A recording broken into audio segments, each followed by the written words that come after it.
Good morning, everybody. This is Shane Kiso, your chair for the Transportation Safety Committee here on July 25th. So we'll take steps to call this meeting to order. Before we get into today's business, I would like to welcome two new members. We have new FHWA representative, safety specialist, Glenn Robinson. Welcome, Glenn. And just if you want to take a minute or two just to introduce yourself, Glenn, and we welcome you to the committee. Thank you, sir. Well, good morning. My name is Glenn Robinson. I'm brand new with Federal Highways, so I just came on July 3rd. Before that, I worked for the State Department of Transportation for about 3.5 years and law enforcement before that for about 23 years. So thank you. Very excited to be here. All right, welcome. Great to have you, Glenn. Thank you. Also, we do have another member, and that is Dr. Alyssa Ryan from the University of Arizona, assistant professor for civil architectural engineering and mechanics, and also assistant director of the Center for Applied Transportation Sciences. Dr. Ryan could not be in attendance today, but we want to welcome her along with Glenn for joining our committee. So thank you very much. And now we'll get back to our agenda. Just some housekeeping items here as we get going. Everybody, please mind your microphone. That means those people in attendance today, but those who are joining us remotely, please also mind your attendance, unmute yourself when you want to talk, and please remute yourself when you're done talking so we mitigate that background noise for the best meeting possible as we move forward. Also, we do have some process changes today, so I just want to call everybody's attention with the committee to just sort of follow my lead, follow my cues, pay attention. We do have some process in our continuous improvement of our public meetings. So the MEG public comment process allows members of the public to comment on items on today's agenda or on items that fall under MEG's jurisdiction. If you'd like to comment today's meeting, please fill out a request to speak card located at the counter as you enter the room, and please give it to a MEG staff who is present here today. And I do have some cards, but you still have time to do so if you want to speak on item today. If you park in the garage, parking validator is up at the counter. That validation stamp is at the counter for your use. If you purchase a transit ticket to come to the meeting, please see MEG staff too also for a return ticket. All right, we'll begin a roll call this morning to make sure we have quorum. So I'll ask MEG staff, Mohammed, if you go ahead and start our roll call. Thank you, Mr. Chair, member of the Transportation Safety Committee. This is a roll call for quorum for the member of the Transportation Safety Committee. Shane Kiso from City of Apache Junction. I'm here. Sergeant Michael Jehan from Arizona Department of Public Safety. Present. Kerry Wilcoxon from Arizona Department of Transportation.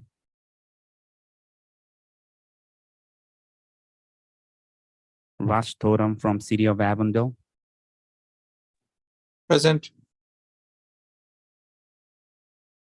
Frank Gonani as proxy for John Willett from City of Buckeye. Present. Raymond Huang from City of Chandler. I'm here. Good morning. Nick Russo from City of El Mirage. Good morning. I'm here. Glenn Robinson from Federal Highway Administration. Good morning. I'm here. Christopher Salas from Town of Lawrence.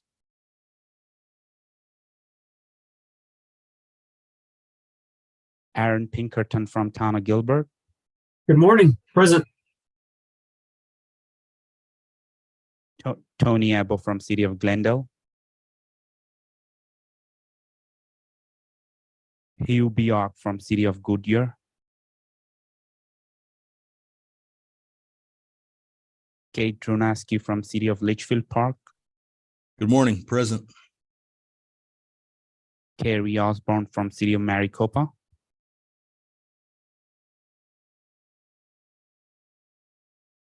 Mazen Muradovich from Maricopa County Department of Transportation. Present. Stefan Bach from City of Mesa.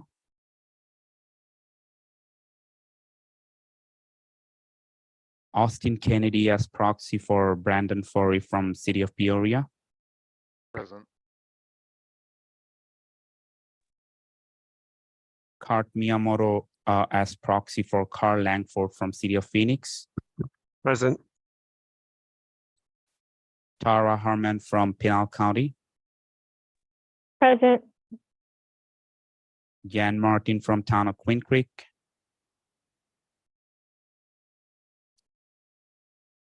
Sam Taylor from City of Scottsdale. Present. Dana Oziani from City of Surprise.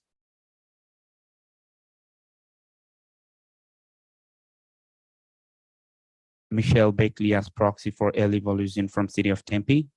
Present. Alice Ryan from University of Arizona. Adrian Ruiz from Valley Metro. Present.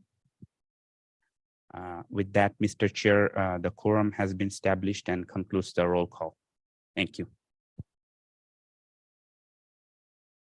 All right, thank you. Next order of business is the call to audience. This is the opportunity for the public to comment that fall under the MEG's jurisdiction that are not on the agenda or that are on the agenda for discussion and not for action. We have 15 minutes for this part of our agenda today.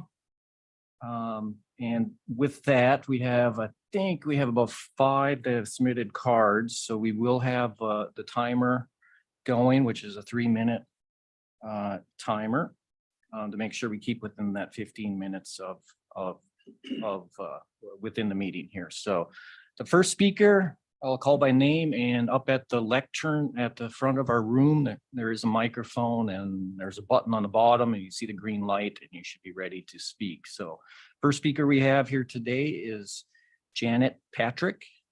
If Janet wants to come to the lectern.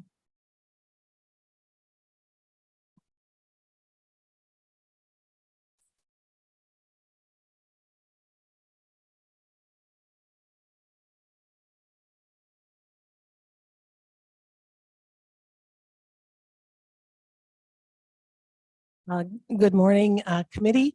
I'm going to ask for your indulgence because I misunderstood the limits of the membership of this committee. I previously attended the full transportation committee meeting, and I wanted to comment on the status of the Prop 400 extension. Now, I know your work is much more defined than that big topic, but what you do here rolls up into their topics. So perhaps you'll indulge me and let me give you some information.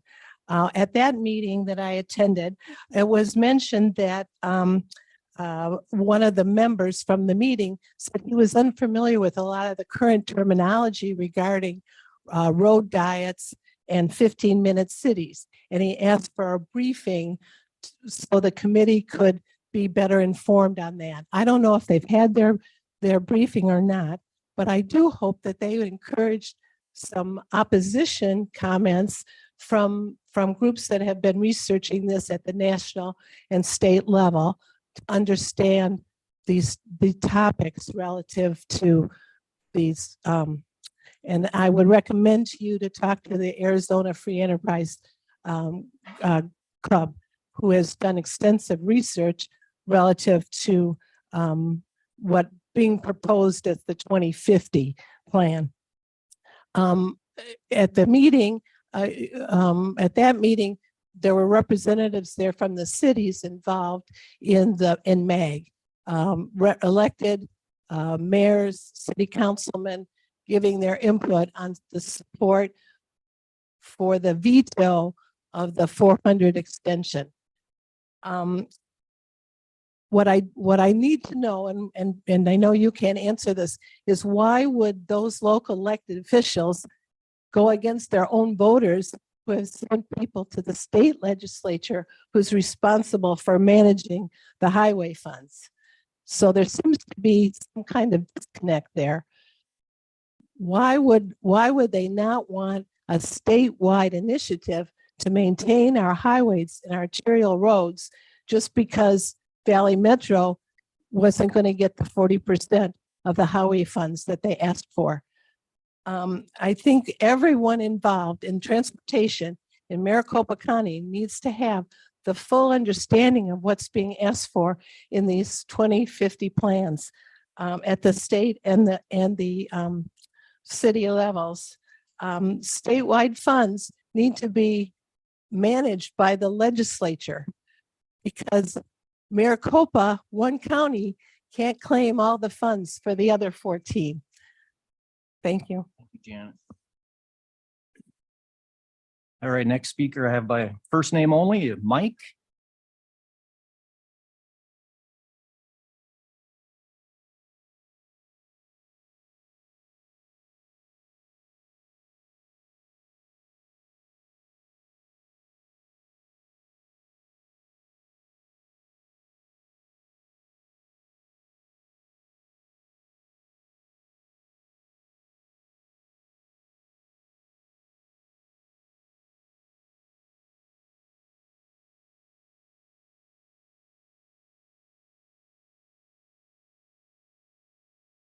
And Mike, do you want to check your microphone? Do you have the green light on there on the button on the bottom of the microphone? Okay. Good morning. My name is Mike Dettelweller. Over the last few days, I have seen MAG posting several tweets about your Prop 400 plan.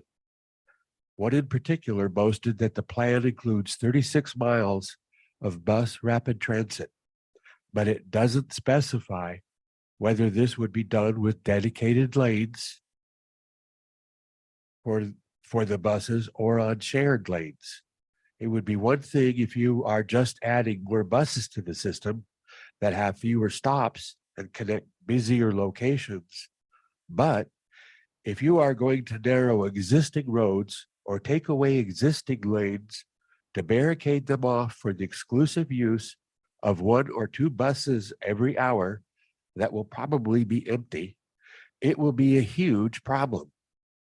I think specifically about this committee as we hear more and more from cities throughout the region adopting road diets, whether you have studied the impact to our safety.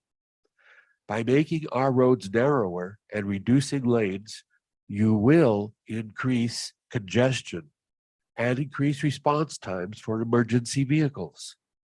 This is a real concern that I never hear addressed, and I think this committee should be studying it fairly.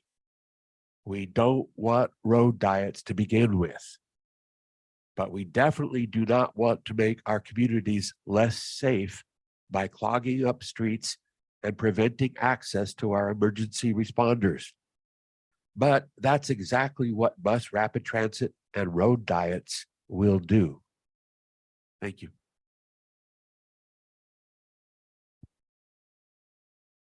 Thank you, Mike. Next speaker is Dennis Lyles.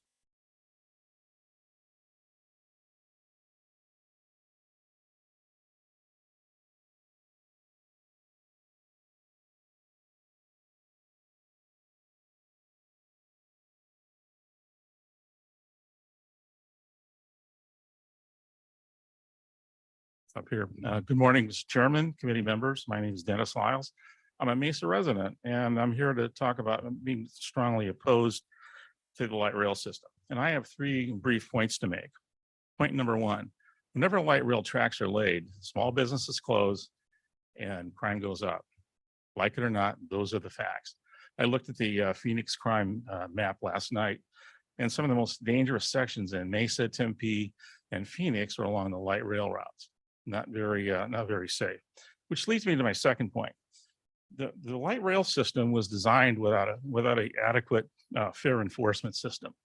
Now, what this ends up being a de facto Uber class or Uber for the crime class. I mean, the fact that you don't even enforce fare mechanisms is beyond ridiculous. So we get to pay for an inefficient system as well as subsidizing all the rest of the riders. In New York City, at least you have to jump the turnstile to get a free ride, and here all you do is walk on. And the last point I'd like to make is that the push, like one of the other speakers was talking about, is the push to add light rail combined with road diets, Vision Zero, really isn't a transportation plan. It's an effort to promote an ideology. So do us a favor, fix our current roads, bridges, and build new roads, and let the light rail ride off in the sunset. Thank you. Thank you, Dennis. Next speaker I have is John Davison.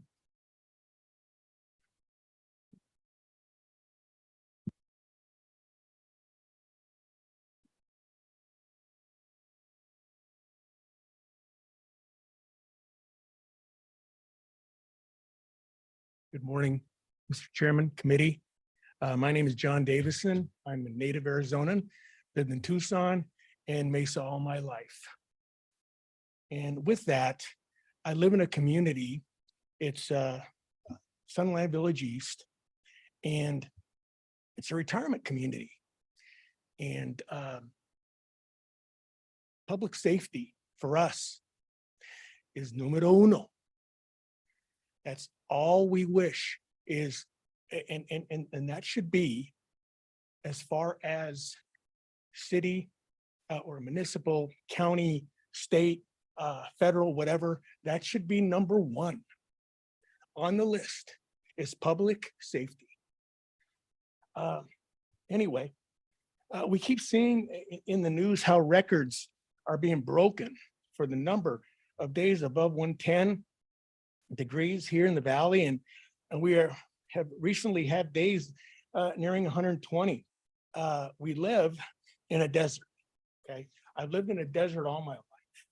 Okay, so this doesn't concern me, but it really makes me grateful. I'm able to drive here in the morning to this location in a car with air conditioning. It makes me thankful for the ability to move around, visit family, pick up groceries, and run other errands in a car protected from rain, from cold, and from heat. And that is what cars have done. They have made us weather resilient. MAG focuses seems to be on increasing bike paths, sidewalks, and public transportation at the expense of free-flowing vehicles, actually increasing congestion and narrowing roads and not expanding capacity. That's a mistake. I know that idling cars puts out more emissions, and I also know that my air conditioning works better when I am moving and not idling in congestion. This really is a transportation safety issue. And it is what makes us resilient. I would not be able to live how I live with my neighbors and know how almost all of us live if I could not, if I could only walk, bike, or sit in the sun waiting for a bus or one of these light rails. For some, that would make it impossible to leave their homes. Again, the retirement communities, we have a lot of them. MAG should instead prioritize what has protected us from all weather conditions, our cars, and of course, safety. Thank you. Thank you, John. Next speaker we have is Jane Breckham.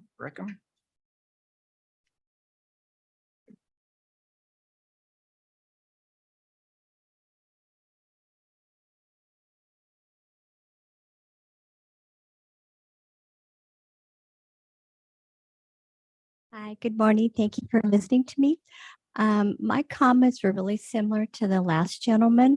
I have some real concerns about people waiting for public transit. Like the guy said, you have to go and you have to wait for the next bus or you have to wait for the next light rail. Well, in 110 plus, doesn't take too long before that heat starts really getting to you.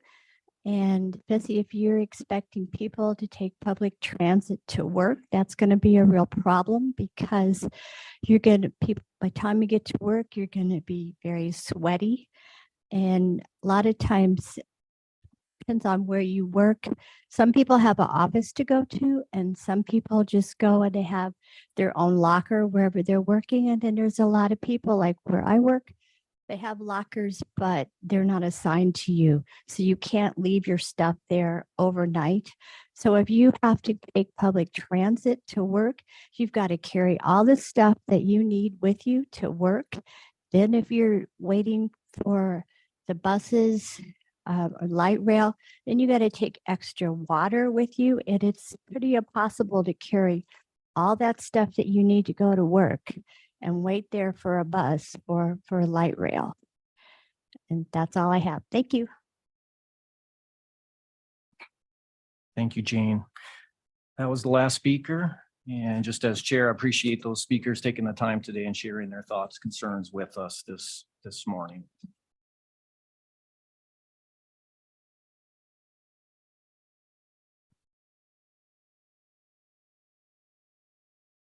All right, here, before we move on, Meg staff, have we received any online written comments? Oh, sorry, Meg also provides opportunity for members of the public to submit written comments via the MEG website. On June 9th, 2023, changes were made to the process for accepting and sharing written comments from the members of the public not attending in person. Any comments received 2 hours prior to the meeting have been shared with committee members in advance of the meeting for consideration and will be included in the formal meeting minutes. So Meg staff, have we received any online written comments for the call to audience for today? Thank you, Mr. Chair. We have received 2 written comments for the call to the audience, which have been provided to the members in advance of the meeting for consideration and will be included in the formal minutes of the meeting. Thank you, Mohammed. And yes, I acknowledge I did receive that. So I believe the committee also received those comments before the meeting. All right, thank you. We'll move on to the next item on the agenda.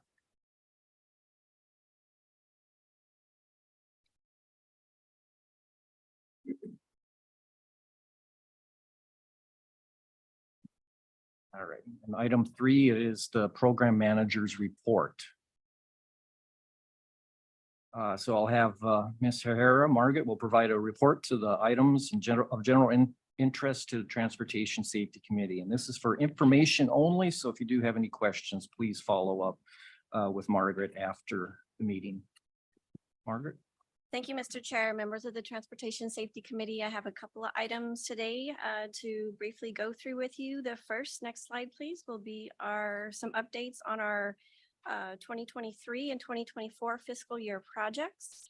I'm going to ask Mohammed to give a brief update on the predictive safety project that has just been distributed the notice to proceed, and we are looking at scheduling the first tag meeting for that project.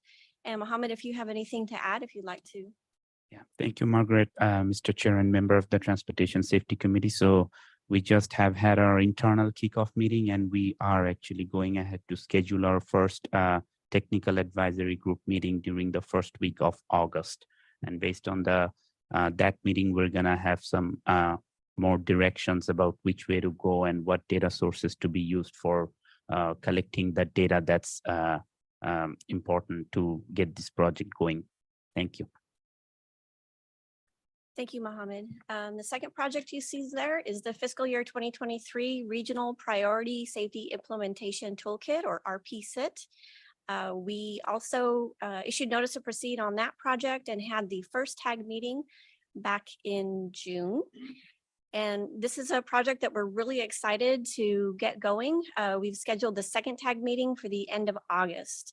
This project will ultimately develop a tool that will help local agencies, our member agencies, with identifying safety improvements that they can include in any project in a more proactive manner.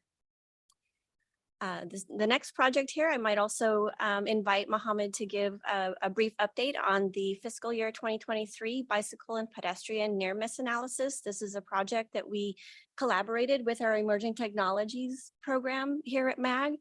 And Mohammed, if you'd like to add anything.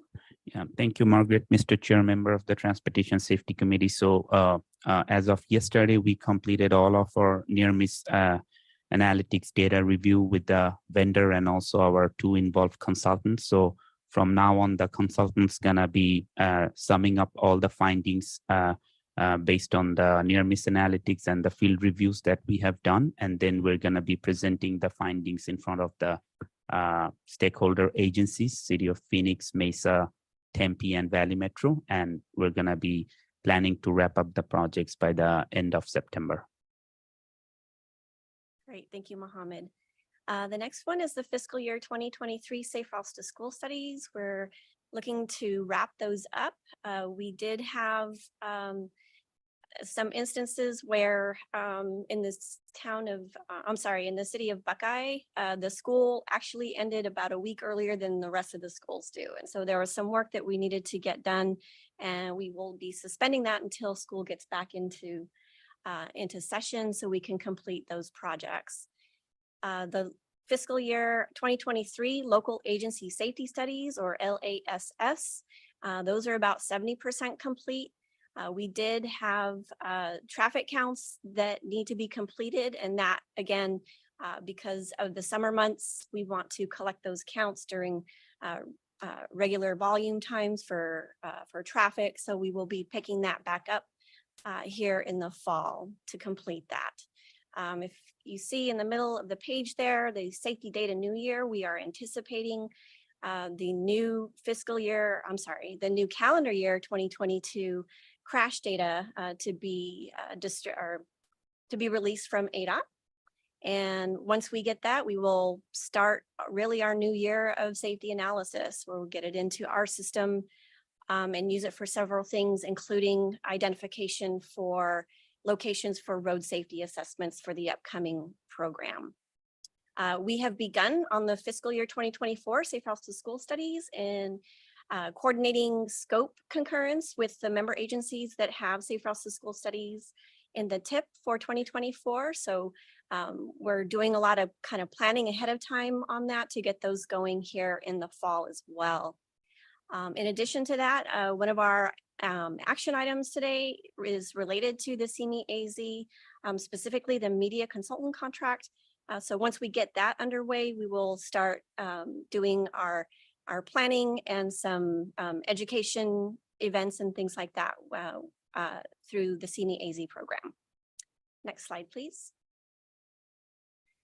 So another very important priority that we have at this time of year is training our crossing guards to not only keep themselves safe and healthy while they perform their duties in helping children cross to school while they walk and bike.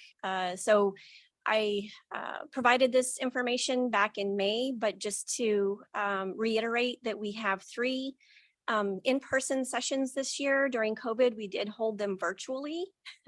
Last year, we went to 1 in-person session. And so this year we wanted to go back to 3 in-person sessions to give guards all over the valley, whether they're in the East Valley, the West Valley, or Central, the opportunity to attend this valuable training. Please note that the West Valley training, the date as well as the location has changed as of last week. That has been updated on the registration webpage as well. So the first one, as you can see there, is being held tomorrow at the Devonshire Senior Center. So we look forward to kicking off a new round of crossing guard trainings this year. And always a really big thank you to our member agencies that participate in not only planning these events, but also providing the training that is delivered at the session. So Peoria has always been a huge partner as well as leader in this. We also have a very large contingency from Glendale, so thank you. Surprise also Scottsdale, Tempe, as well as Phoenix. Next slide, please. local agency safety studies. So these are studies that don't kind of fit into the same category as the data-driven identification for a road safety assessment. These studies are essentially road safety assessments. These are just more for specific needs of the local agencies that wouldn't meet that data-driven methodology. So we have an open call for projects because we tend to receive some of these requests randomly. And so we keep it open from starting on July 1st and going through the first Monday of March. We do that so that we can make sure that we can fit in the work before the fiscal year ends on June 30th of 2024. So you can go to the webpage that is displayed here, download the application should you have a need for some technical assistance for a road safety assessment. Next slide, please. So I believe this is the final one for my report. We have coordinated with a group of member agencies that have an interest in really just exchanging information, right, regarding the new IIJA bill, discretionary grant funds for Safe Roads and Streets for All, or as you all know it, SS4A. So we have about 11 members right now that are wanting to participate in this from about 9 different local agencies. And so these are some of the topics that we are considering. Of course, the group might decide that there's other topics that they would like to discuss. But one of the main things that we'd like to do, we know that a lot of you received funding for action item plans. And so we thought it would be a good idea. It was actually requested of us that we coordinate this so we can align those safety action plans for the best regional benefit, excuse me. So upcoming, now that I have the list of participants, I'm going to be asking our IT to help me come up with a poll so we can figure out what the scheduling of these meetings is going to be, whether it's going to be bi-monthly or quarterly, as well as some discussion topics that might be heard. And I believe that concludes my program manager's report, Mr. Chair. Thank you, Margaret Mohammed. I continue to be in awe with how much Meg's staff does for those projects and programs. So thank you for your hard work. It definitely is demonstrated. All right, now we're moving on to the next item, which is item number 4, which is the approval of the minutes. And this is the minutes of the Transportation Safety Committee meeting held on May 23rd, 2023. Does any member of the Transportation Safety Committee have any comments or revisions to the May 23rd meeting minutes? If you do, please voice any of those revisions, changes at this time.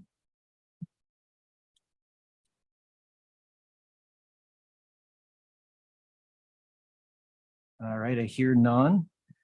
I have not received any requests to speak cards for the approval minutes item here today.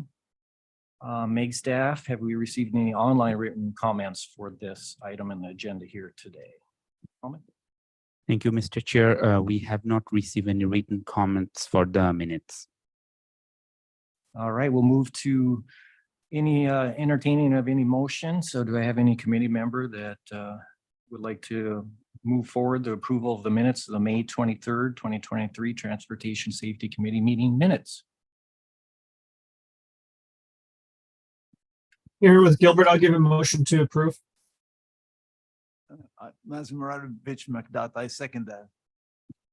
All right, I want to make one point of order, and that means when we make our motions, please discuss what that motion is. So I'm just saying this in preparation for future action items. So the motion on the table is for the approval of the May 23rd Transportation Safety Committee meeting, and was initial primary motion from Gilbert, and second was from McDott. All right, we have that motion, and we'll go ahead and have a vote. We will have those participating in the meeting online now take part as a voice vote with those people in the room. By doing so, those people that are attending virtually will need to turn their camera on if they are able. We understand if you're calling by the phone, you would not be able to do that. So if you do not have your camera on, we will do we'll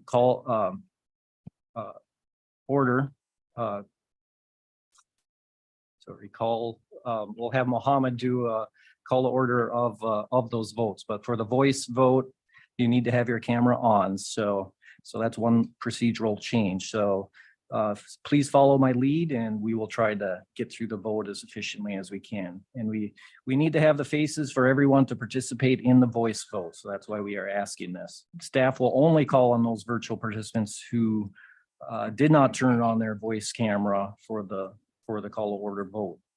So please leave your cameras on until after we do the roll call vote. So please leave it on as you vote, and Meg will go through the roll call vote.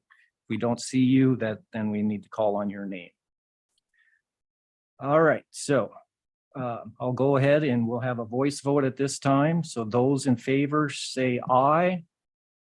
Aye. Aye. Aye. Aye. All right, thank you for trying to follow my lead. We're trying to do that the best we can. Okay, those opposed say nay. All right, Mohammed, if you could go ahead and take a roll call for those folks that maybe we do not have a face view of. Thank you, Mr. Chair. This is a roll call for the approval of minutes for Transportation Safety Committee member attending virtually with the cameras turned off. Kerry Osborne. Aye. Raj Thoram from City of Avenue.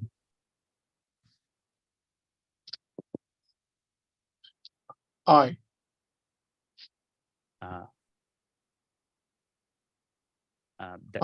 The members virtually attending with their cameras turned off, Mr. Chair.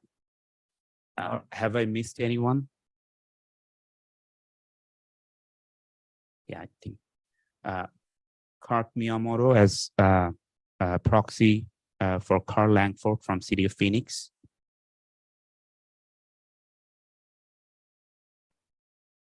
Aye. I had my video on and I turned it off. I'm sorry.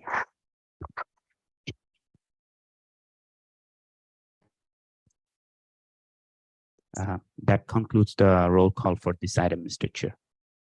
All right, and I think that was a passage of the minutes. So, all right, everybody, that was a little rough, but not too bad. So thank you for following my directions as I stumbled through it a little bit. I think that worked out. So everybody has an idea now of what we're asking here with future action on our items. All right, we'll move on to item number 5. This will be presented by MEG Transportation Engineer Chris Gottsacker. This item is on the agenda for recommendation of approval, and this is the CME Arizona Media Consultant Selection. Chris? Thank you, Mr. Chair and members of the Transportation Safety Committee. This year, we received 6 proposals for the fiscal year 2024 through fiscal year 2025 CME AZ program. The evaluators reviewed each proposal independently, and then we met as a group to discuss the results. After a careful review of all proposals, Davidson Beluso ranked highest. As such, it is the recommendation of the evaluation team to approve Davidson Beluso for this contract and to enter negotiations with them. Thank you. All right, thank you, Chris.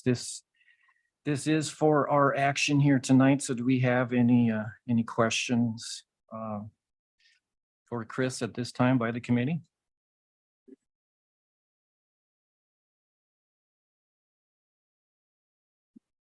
All right, hearing none, I have not received any request to speak cards for this agenda item number 5. MEG staff, Mohammed, have we received any online written requests for this item here today? Thank you, Mr. Chair. We have not received any written comments for this agenda item. All right, I'd like to entertain a motion by the committee for the recommendation of item number 5. Action requested is recommended approval of the contract negotiation with David Beluso. So a lot of you can see it on the screen there, what the action is here tonight. So today. So do we have any motion? Yes, Mr. Chair, this is Sam Taylor with City of Scottsdale. I will motion to approve the contract negotiation with, do I need to read the whole thing? Yes, please. Sorry. I'll make a motion to approve the contract negotiations with Davidson Beluso to facilitate work related to media management, message distribution, and to conduct 2 surveys for CME-AZ pedestrian and bicyclist safety education program for an amount not to exceed $330,000 for a 2-year term. All right, thank you, Sam. I am going to raise a point of order. It's going to be approval to recommend. We recommend approval of contract negotiation with David Beluso. All right, do we have a second? I second the recommendation for approval. Contract negotiation with Davidson Beluso Inc. to facilitate work related to media management, message distribution, to conduct 2 surveys for the CME-AZ pedestrian bicyclist safety education program for an amount not to exceed $330,000 for a 2-year term. All right, thank you, Adrian. All right, we've got a primary and secondary motion, so we'll go ahead and make a voice vote at this time. So those participating in room here today and those online with their cameras on, we'll go ahead and make a voice vote at this time. So those in favor say aye. Aye. Aye. Aye. Those opposed say nay. All right, if I call upon MEG staff Mohammed to do a roll call for those that we don't have a view of. Mohammed?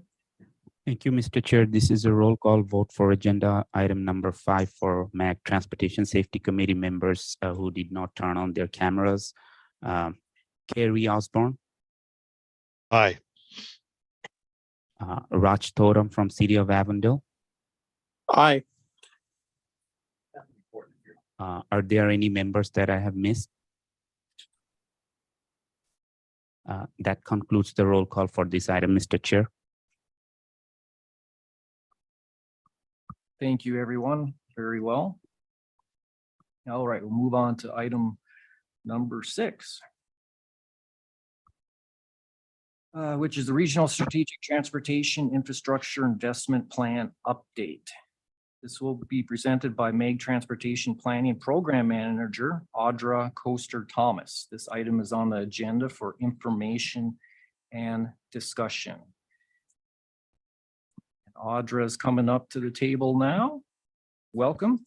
Thank you. Thank you, Mr. Chairman and members of the Safety Committee for the invitation to speak before you today. Back at the request of the committee to provide an update on where we stand as it relates to the Regional Strategic Transportation Infrastructure Plan. And of course, its most important funding component, the extension of Proposition 400. Next slide. Next slide. Wanted to first start with a little background. Next slide. The dedicated half-cent sales tax was first established by voters back in 1985 as a result of learning from the Arizona Department of Transportation. It would take 60 years to build the initial Loop 101 investment with current funding available at the state. Mayors got together here in the region, together with the business community, recognizing our fast pace of growth necessitated high capacity transportation infrastructure, and decided to tax themselves in order to deliver that infrastructure. That resulted in Proposition 300 for a 20-year investment that largely built the initial investment in freeways. After 20 years, mayors got back together, recognizing our continued prosperity because of these transportation investments meant we were continuing to grow, and built a new plan to extend that tax for another 20 years. At the time in 1985, it was one of the first sales taxes established to deliver local transportation investments in the country. That's now a model used widely across the country. Constituents recognize how much benefit transportation brings to their prosperity and routinely endorse these measures at the ballot box. Next slide. So back in 1986, this is what the world looked like for those of you who were here in the Valley. Interstate 17 was the only contiguous high capacity infrastructure we had. Even Interstate 10 that goes ocean to ocean, coast to coast, wasn't yet complete in our region. In fact, that wasn't complete until the early 1990s.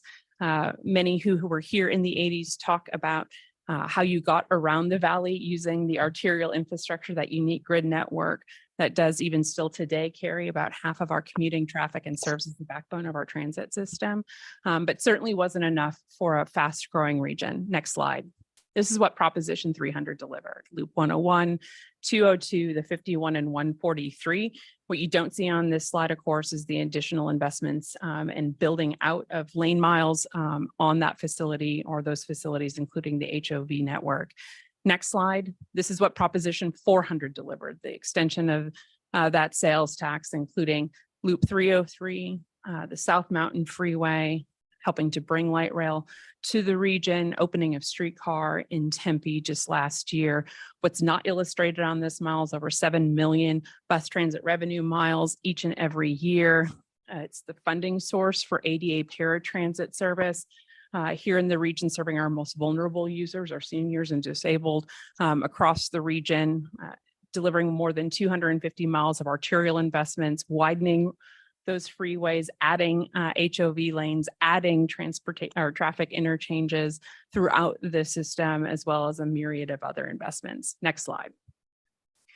The results of these investments are clear. On average, it saves our motorists, you all. The freeway system alone saves you about 105 hours each and every year, time that you spend with your family and doing things that you love. Most of our jobs are located within a mile or two of a freeway or light rail corridor here in the region, and the compounding benefits and prosperity and wealth that brings with transportation investments. Within a quarter of a mile of freeways, you'll see valuation improve over 200%. Within a quarter of a mile of light rail and high capacity transit investments, over 300%. That is well above the average appreciation across the county of approximately 150% over that same time. Next slide. It ends up being our competitive advantage. This deliberate local investment in high capacity infrastructure has resulted in Phoenix being at the top on scorecards for transportation nationwide. We have the lowest travel times and lowest congestion across the country, and the highest travel time reliability in the country as well. It is why we continue to see economic development, fast pace of growth here in this region, and why so many people want to come and be our neighbors. Next slide. And it matters in terms of jobs. This is research done by the Greater Phoenix Economic Council. You'll see these are their business locates over the last 30 years, 35 years or so. And you'll see most of them are adjacent to the transportation infrastructure this region has delivered. Next slide. And most importantly, the community gets it. We started our plan development process now over 5 years ago, doing research, getting public feedback. We have a uniquely high rate of approval of the transportation infrastructure delivered in this region compared to other parts of the country. And constituents want to continue investment in the multimodal suite of investments to continue to provide this good quality of life to them. Next slide. So I'll talk and brief you again on the investment plan that took really over 3 years to develop. Next slide. It's important to remember that while the dedicated half-cent sales tax is a huge and important funding source, comprising a about 50% of the funding available to the region, in this case, over the course of 20 years, projected to be about $19.5 billion. We leverage that sales tax funding that is levied and collected only in Maricopa County against other available revenues to the region. And those are our federal funds that come directly to the region from Washington, D.C., as well as our share of the Highway User Revenue Fund. You'll see that's the smallest ribbon at the top, projected to be just about $2.5 billion over 25 years. On the right hand of this slide, then you see how the plan allocates that funding, the vast majority of that funding going to the freeway network, with over nearly $18 billion to continuing to build out the freeway network, as well as an additional $6.5 billion to arterials throughout the region, and important programs like safety, in addition to funding for transit. Next slide. We're in a unique position after 40 years of unprecedented success. We currently don't have a path forward to extend the dedicated half-cent sales tax, and have been working over the course of the last several years, as all of you know, to ensure voters in Maricopa County have that opportunity to weigh in. Currently, Maricopa County is treated differently than all other counties. Maricopa County first must get that enabling direct referendum from the legislature to county ballots. The 14 out of 15 other states in the state have the direct ability to go to their voters. Next slide.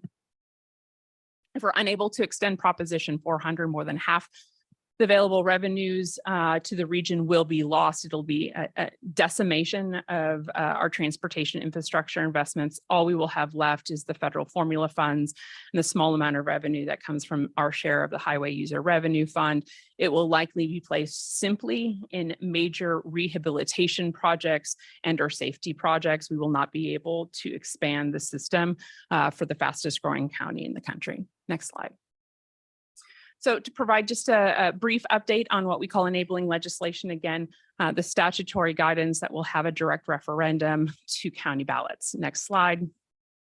I think it's important to establish what enabling legislation does. It's a very complex bill, in part because Maricopa County's decision back in the 80s to ensure that transportation infrastructure was being built came at a complex relationship with the ADOT, in that the local region was spending their funding to develop the freeway system that state DOTs and other parts of the country would otherwise do themselves. And so there's a complex web of association and partnership when it comes to what we call enabling legislation, not only with the Arizona Department of Transportation, but our other partners, including Valley Metro, our transit provider, including City of Phoenix as well. Next slide. First, it provides authorization to place a countywide ballot to extend the dedicated half-cent for another 20 years. Next slide. It puts into statute the plan for which guides those investments. Every single dime of the projected revenues from the dedicated half-cent sales tax are allocated to specific projects and programs established by and unanimously adopted by our regional council and recommended by our Transportation Policy Committee. Next slide. As I mentioned, I got ahead of myself. It allocates 100% of the sales tax revenues to all specific projects within the plan. Next slide. It prescribes the process for any changes to the plan. Next slide. It makes administrative updates recognizing the population growth of Maricopa County. Next slide. And it affirms the Transportation Policy Committee's role in the plan's development as well as implementation. Back 20 years ago, MAG established the Transportation Policy Committee, which was a mix of our mayors here in the region, but also members of the business community, recognizing the important public-private partnership it takes to deliver transportation infrastructure like this. That was later codified in enabling legislation for Proposition 400. And 20 years ago, what that resulted in is 6 members appointed by the legislature to serve on our Transportation Policy Committee, recognizing the importance of this region to the rest of the state.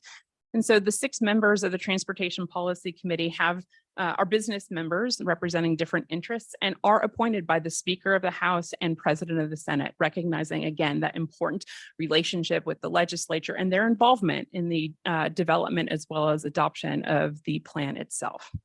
And of course, finally, additional legislative intent. Next slide. As you are all now aware, enabling legislation that implemented the plan last year was passed by the House and Senate successfully, but was surprisingly vetoed by Governor Ducey on July 6th. We worked tirelessly with the legislature this year. 10 bills were submitted for enabling legislation.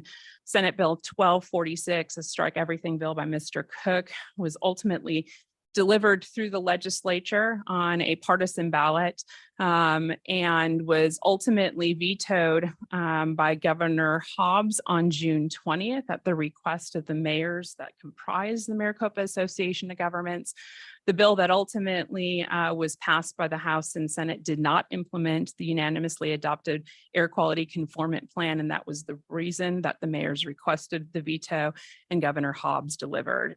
We have since been working tirelessly on alternatives, evaluating what next legislative options we have. And or other alternatives. I can tell you there are negotiations still going between the governor's office and legislature. We have been responsive to all requests from the legislature and governor's office in the past weeks and are, of course, very much hopeful for a positive outcome for the benefit, not just of the region, but of course, the state's prosperity. Next slide.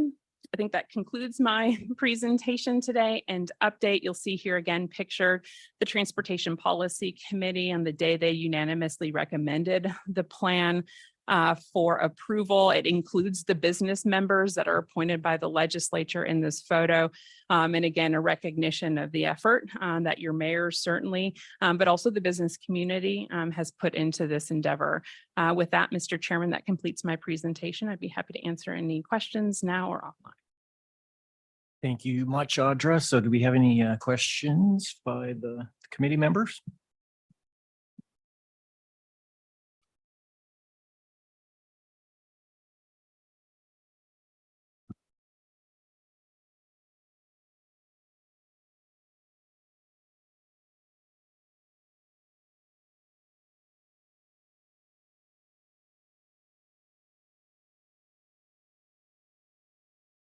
Thank you, Mr. Chair. We have not received any written comments for this agenda item.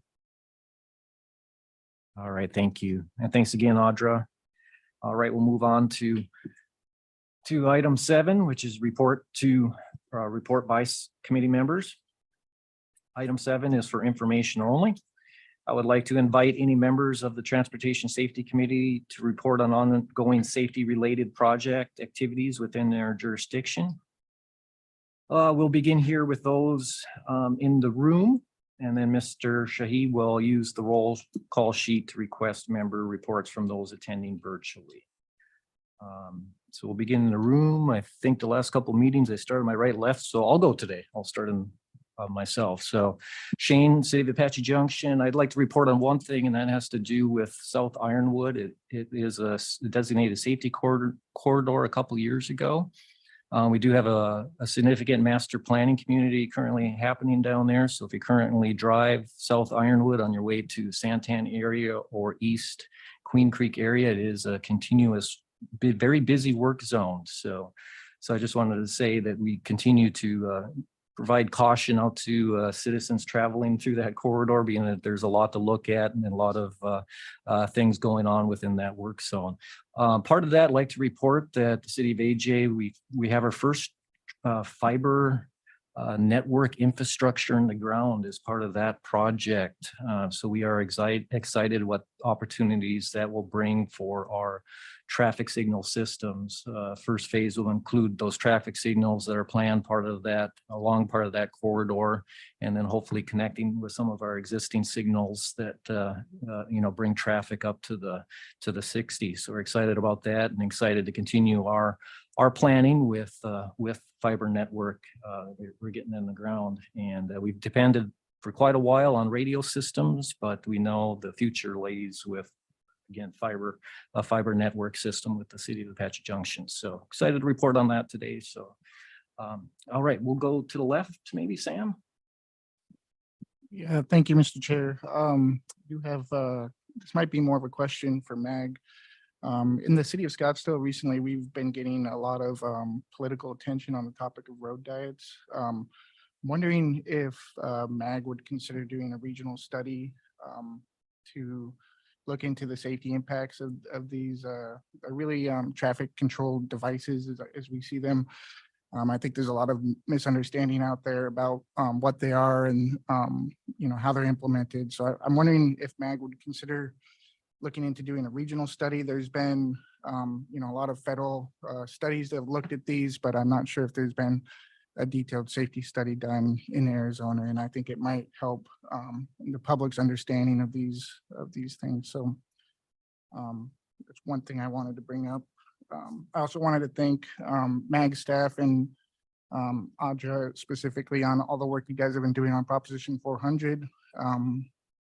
In the city of Scottsdale, we've got several projects that are currently ongoing that are improving our arterials through the arterial life cycle program. Those would not be possible without Proposition 400. So just wanted to say thank you. All right, Sam, thank you. And we'll go around to Glenn if you have any reports. Mr. Chairman, I have nothing to report. Thank you. Michelle? This is Michelle Beckley, proxy for Ellie Velosin, City of Tempe.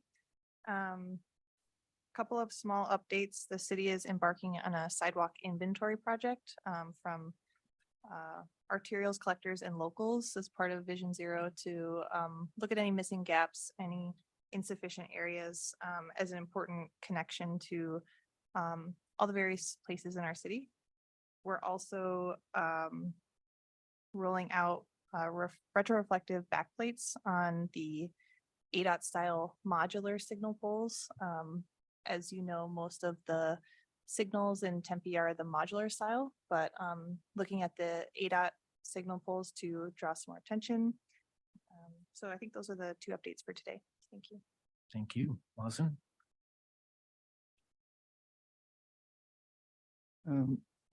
Mr. Chair, committee members, this is Mazin Muradovich, Maricopa County DOT. A couple of items to report on today.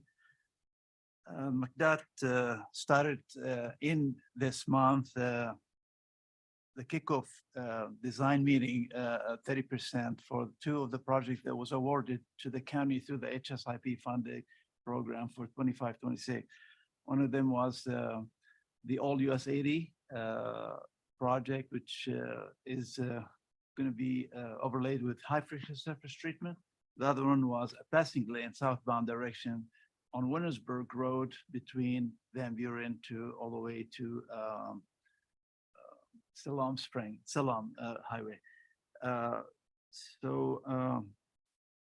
Second item is that McDOT is currently working on developing a heat map application, GIS based on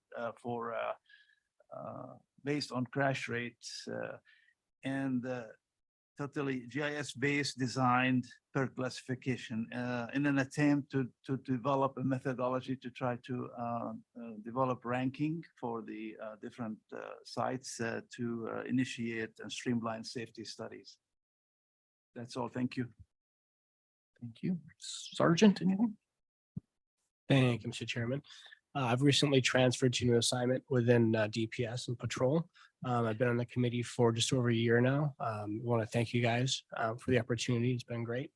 But I'll have to vacate my seat on the committee as well as a result.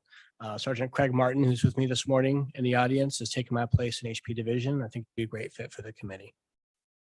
Well, it's been very nice having you, and thanks sir. for bringing your replacement today to me. Appreciate that. Yes, sir. Thank you. Wish you the best. Adrian? Adrian Reese of Valley Metro. Thank you, Chair, members of this Transportation Safety Committee. Valley Metro's updates include, as reported last time, we have some PED safety fencing that we've been putting in at 3 locations where we have a high crossing, improper crossing of jaywalking from our transit stop to cross the street, 19th and Callenbach south side, 7th and Callenbach north side, and Central and Thomas east side. The first fencing has been installed and inspected with some high-vis markings as well. And we're very, very pleased with the applications, panel fencing. The next one will be 7th Avenue and Callenbach, and then moving on to Central. We continue to evaluate our left turn crashes with POVs, personally owned vehicles that disregarding the red turn signal. We're looking at options to consider change in the blank out signs in the cities.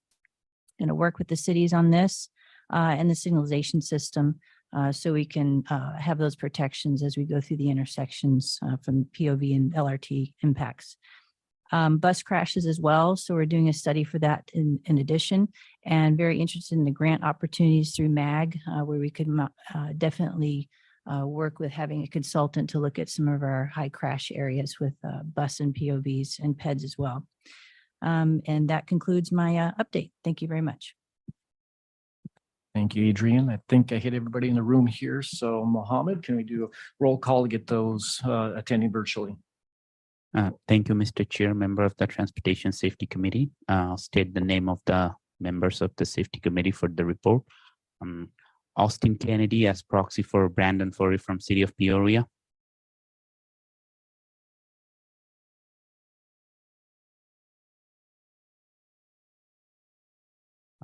Frank Gonani as proxy for John Willett from City of Buckeye. Thank you, Chair. Members, nothing to report from City of Buckeye. Thank you. Thank you. Kate Trunaski from City of Litchfield Park. Nothing to report from the city of Litchfield Park. Thank you. Carrie Osborne from City of Maricopa.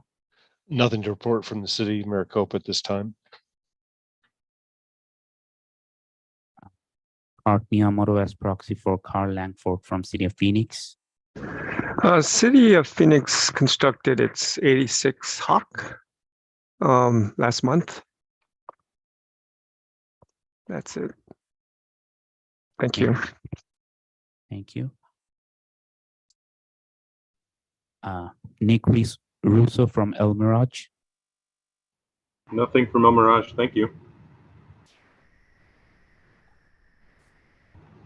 Raj Totem from City of Avondale. We have we have turned in almost like 3 traffic signals recently. One is at Avondale Boulevard and Broadway, McDowell and Harbor Shores. Another one we just turned on this morning, Avondale and Thomas Road. These 3 signals are operational. We just installed, we completed these in the last 3 months. And we are also planning to do in the next 6 months, installing 5 Hawk signals that were recommended as part of the Safe Route to School through MAC studies. So we are currently in the design phase for those.